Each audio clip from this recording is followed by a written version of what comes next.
Minnesota Timberwolves currently sit at 17-9. As a Wolves fan, obviously we're off to a great start. However, with how competitive the West is, this is not enough, as that has us as the 6th seed in the Western Conference currently. Obviously OKC is heavy favorites to win, but I think with our window to win lining up at the same time as the Thunder right now with Anthony Edwards, I think we do need to continue to go all in. And as you look at how this team's constructed, the biggest flaw in this team has been the point guard position. Obviously we have Mike Conley, who has been here for a few years now and has been the long-time starting point guard. He is starting to age out. I mean, at 38 years old, he's still giving us 5 points a game on very high minutes. I mean, still 20 minutes a game. He's no longer the day-to-day starter, as the point guard position has been replaced by Dante DiVincenzo, who is more of a traditional shooting guard. And then also in our point guard rotation has been Rob Dillingham, who, as we know, we traded up to get just a couple drafts ago, and he is starting to get a consistent role this year in year 2. However, it has not been the big jump from year 1 as we were expecting. And then we have Bones Hyland, who's played 17 games for us. I believe we picked him up as a two-way player last year, but he's been a full-time member of the team this year.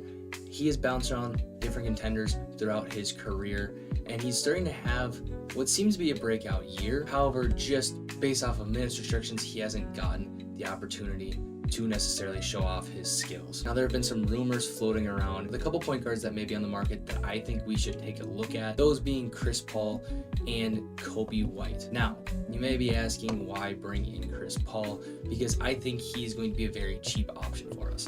As we get into the trade machine here, we'll pull up the Clippers here. Obviously, again, they sent home Chris Paul, as we know, but he is on a league minimum. That is just $2 million. And obviously we have to give up a minimum contract back. Knowing the Clippers, they probably want a younger player. And this is where I think Bones Hyland comes into play. The reasoning for that is because, again, if you look at the teams he's played on, he was drafted into that Denver Nuggets team during their championship runs. He then was sent to LA during the Clippers still being a very competitive team. Then he came from the Clippers here to Minnesota again with a championship mindset.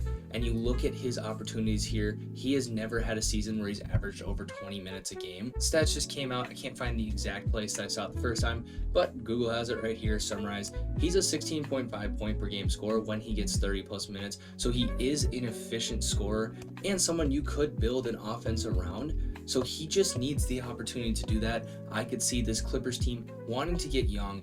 Bones doesn't necessarily have an opportunity here with Minnesota to get consistent minutes if we're going to try and continue to progress Rob Dillingham into a point guard. Again, we could end up seeing them try and progress Bones into our full-time point guard, but I could see this working. And obviously we're giving him a lot of youth there, but already you see we should be adding about 3 wins from this deal. However, I think realistically, if we're doing this deal, we're getting at least a 2nd round pick from them, maybe 2. I don't know if we get 2, but something down the road, because the Clippers have nothing to stand on. They already sent him home. They're trying to get rid of him, so they have no ability to negotiate. I think this would probably be the best offer that they get straight up. And again, I could see this being 2 2nd round picks. I don't know if we get a 1st round pick, just because we've never seen Bones Hyland with a full-blown opportunity. But I think this is a win-win for Bones and the Clippers. You get a young guy to build around. He is just 25 years old, and we get a proven vet in Chris Paul. And it does give us the opportunity to free up Mike Conley's $10 million contract at the trade deadline if we so choose. But again, I don't see Chris Paul necessarily needing a lot of playing time, but I think he's just a player that we need to bring in to continue to build a winning culture. And so I think that is one trade we can look at trading that will be relatively cheap. The other trade I would think the Timberwolves should take a look at is Coby White. We have been rumored to be interested in him. And again, $12.8 million, very good player who is just 25. He could bring us stability to the point guard position. I know he's listed as a shooting guard here, but I think he could play the point guard position very, very well. He's a solid player on a relatively cheap contract that we can lock down. Obviously, we'd have to extend him, which could be a problem given our current financials, but Coby White for now is cheap. I do think we'd have to give up Donte DiVincenzo to get it to work. I would also still like to protect Rob Dillingham, and so I think once again we see maybe Bones on the move as another young player. Potentially could sell them on Joe Ingles as a filler, but again, I think Bones is the odd man out if we are going to make any move, and that is a success financially. I don't think it's not going to add us any wins. I think it will add us wins, and I think there is a world that we can potentially make it work just straight up. And just straight up, I mean, I'm not in NBA front offices to know if it's possible to cut basically $1 million from the incoming trade value. I don't really know 100%. I mean, maybe we could go ahead and try and renounce Evan Turner's $30 million cap hold. That could potentially help us out a little bit, and then all of a sudden that works. So I don't know why that's sitting there. But if that is true and that's something we can do, these two straight up could potentially work. I do think we maybe do need to give up a second on our end. Again, maybe this swap rights with Golden State just to give them a little bit more value, because again, Donte DiVincenzo is 28, so we are giving up the older player. And so again, if something like this could happen, should be relatively cheap. Donte DiVincenzo has been a great player, but I think Coby White just will fit long term better and give us more stability at the point guard position, and again can keep Anthony Edwards at his natural position of the shooting guard position. I mean, you look at the offensive rating, Mike Conley, when he's out there, has been great. The problem is he has been playing a ton. But defensively, you see none of our guards outside of Rob Dillingham at 113. But again, he's not getting a ton of minutes.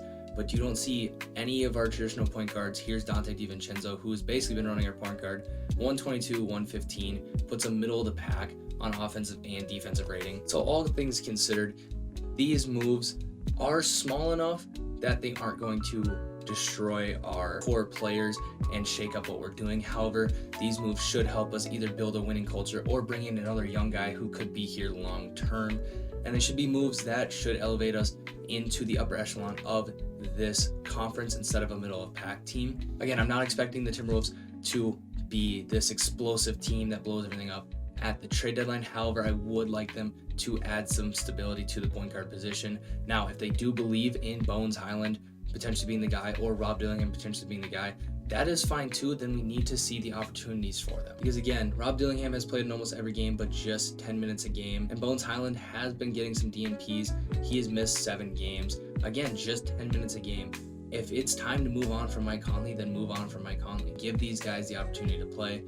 Obviously, Rob Dillingham has had some defensive issues, but when you watch, he is actually a player that is giving effort in the defensive end, which gives me hope that he will figure it out, because this isn't someone who's just a lazy defender. It's someone who's just a bad defender. He's still working to get better. And again, if we've seen enough from Bones that he can take over as our point guard, then go ahead and make him the full-time point guard. Regardless, I think we're better off moving Donte DiVincenzo back to the 2 if that means he doesn't have to start. If that means he doesn't start, that means he doesn't start, because quite frankly, I think he is more efficient at the shooting guard position. Regardless, this is a question mark that needs to be solved sooner rather than later if we're going to compete anytime soon. OKC is only getting better as time goes on, and so if we want to compete, we need that last piece, and I think that last piece is the point guard position. What are your thoughts on the 2 trade ideas that I came up with? If you're the Bulls, are you doing this Coby White trade, or do you need more back from us? If so, leave a comment down below. If you're the Clippers, are you even interested in Bones Hyland, or are you just going to wait out and see if there's any other offers for Chris Paul, or do we just wait until Chris Paul clears waivers? Leave your thoughts down below. Subscribe if you're new.